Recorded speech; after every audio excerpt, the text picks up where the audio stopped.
What if Waterworld happened? This film is a guilty pleasure of mine. Mad Max with boats. It's awesome. Okay, first, it can't happen like it did in the film. However, we can work out what would happen if all the ice melted.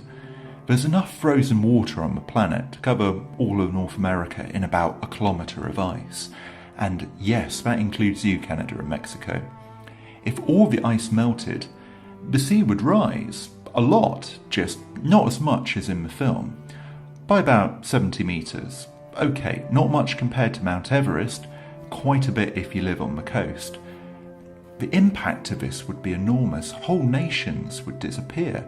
It would also make the Vatican beachfront property, and who wouldn't want to see old men in dresses playing beach volleyball? Billions of people are going to have to move, sure, but this is happening over 500 years.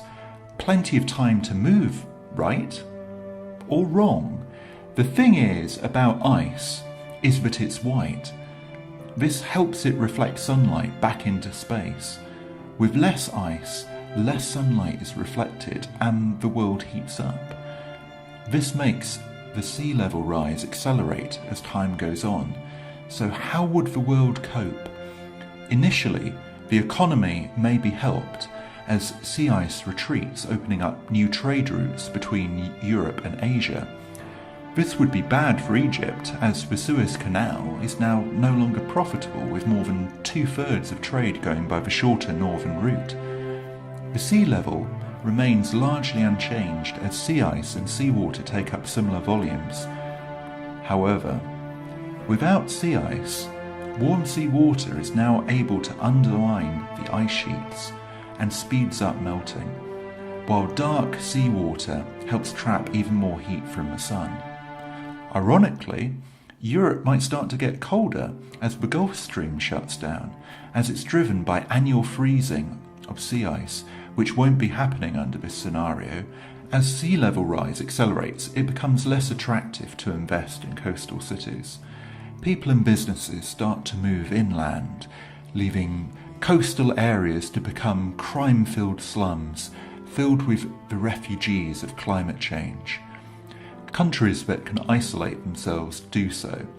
The UK and Japan could become isolationist hermit kingdoms like North Korea. You couldn't cheer yourself up with some fish and chips though, as dissolved CO2 will have made the oceans far too acidic for anything except jellyfish. Perhaps the Brits would go back to mockfish like they did in the Second World War. Delicious. As the ice retreats and new land becomes available in Antarctica and Greenland. However, this would be barren rock unsuited to agriculture. Russia and Canada might become new agricultural centres, with these nations perhaps becoming the new superpowers, as they can still feed their populations. However, with land and food in such short supply, war is likely to follow. Once resource wars start, they will rapidly escalate as nations fear being attacked for what little remains, and so try to preempt this by beating their neighbours to the punch. So yes, Waterworld could happen, but it would be less Mad Max with boats than just plain Mad Max. I hope you enjoy the show. Do like and subscribe below. There are links as well to give some greater depth to the scenario I propose. Please offer your own suggestions as well. They'd be fantastic. I'd love to read them. Okay, look forward to seeing you next week. Goodbye and good luck.